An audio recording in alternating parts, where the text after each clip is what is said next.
Sud Radio, le grand matin week-end. L'info Éco Plus, Didier Testo. Bonjour mon cher Didier. Bonjour Maxime. En cette veille de fête, vous allez revenir en détail sur l'épargne des Français. Oui, avec un baromètre intéressant de l'autorité des marchés financiers dans sa dernière édition, cette étude montre un intérêt croissant des Français pour les placements en actions, mais aussi l'utilisation de l'intelligence artificielle comme source d'information avant d'investir. 34% des Français déclarent s'intéresser aux placements en actions, un niveau jamais atteint depuis 2017, qui est l'année de la création du baromètre.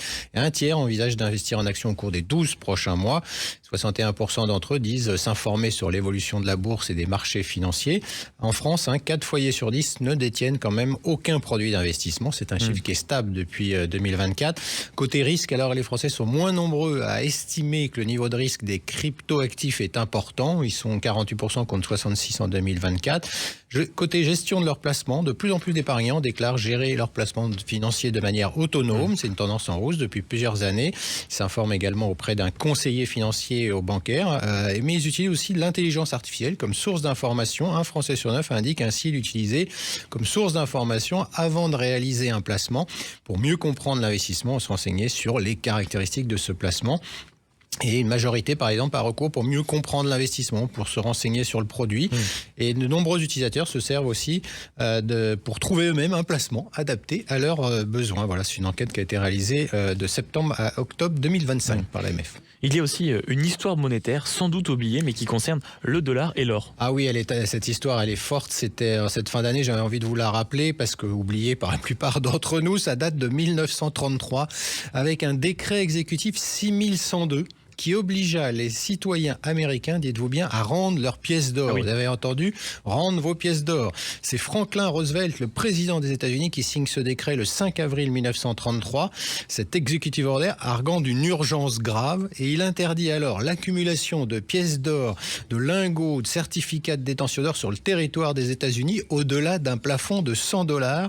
La menace même est une amende de 10 000, voire 10 ans, $10 000, 10 ans de prison. Ah oui. Et le gouvernement alors payait 20,67 l'once après l'avoir collecté, avec un prix officiel qui monte à 35 l'once. Du jour au lendemain, en fait, cela dévalua le dollar, avec un transfert tout simplement de la richesse du public vers le gouvernement.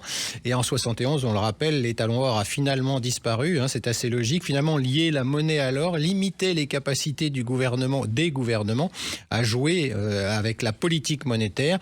Cela veut dire que les systèmes monétaires ne sont jamais vraiment neutres aux États-Unis. En rendez-vous en 2026 avec le nouveau président de la Réserve fédérale américaine qui serait un ami de Donald Trump. Et on va rester dans cet univers monétaire, mais cette fois-ci pour parler de l'argent métal. Oui, parce qu'on pourrait dire que l'argent n'est plus un métal précieux, mais un métal de guerre.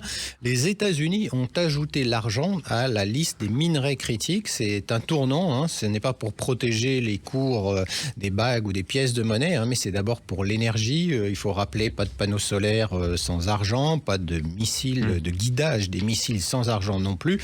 Et c'est un article du Jerusalem Post qui revient sur ce thème. C'est pendant des décennies, finalement, on pouvait dire que l'argent n'avait pas intéressé. On a pu voir l'argent métal gaspillé, s'entasser dans les décharges. Demande industrielle qui a ensuite évolué avec le solaire, les véhicules électriques, l'électronique, mais on avait une baisse de l'approvisionnement minier, diminution de la production des fonderies.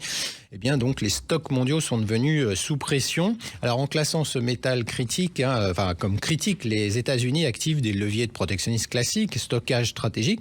C'est un peu un verrouillage de la chaîne de valeur. Et puis ce qui est intéressant, c'est qu'en Inde, la Banque centrale a autorisé un mécanisme inédit. Vous pouvez obtenir un prêt bancaire en mettant en gage jusqu'à 1 kilo d'or ou 10 kilos d'argent. Et l'argent est souvent surnommé le métal du diable en raison de sa volatilité. Cette année, il a atteint des sommets historiques. Il a progressé parallèlement à celle de l'or, lui qui a connu sa propre flambée. On rappelle que l'or a dépassé les $4 000 l'once cette année. Et lui, le prix de l'argent, il a atteint un sommet historique dépassant les $60 l'once. C'est pratiquement 90% de hausse sur un an. Alors certaines personnes devraient transporter l'argent par avion plutôt que par cargo pour répondre à la demande de livraison. C'est ce qu'a déclaré Paul Sims, le responsable de la gestion des produits ETF à revenus fixes et de matières premières chez Invesco, qui avait été cité par CNBC. Et récemment, à Singapour, une vidéo montrait, malgré la pluie, les trompes d'eau, une file d'attente chez Bullion Star. Bullion Star, c'est un magasin qui vend des métaux. Et bien tout simplement pour obtenir du métal physique en main, donc acheter cet argent en main. Alors en France, c'est Shine qui attire les foules, à chacun ses choix. Ça c'est sûr. Merci beaucoup Didier Desto. Merci.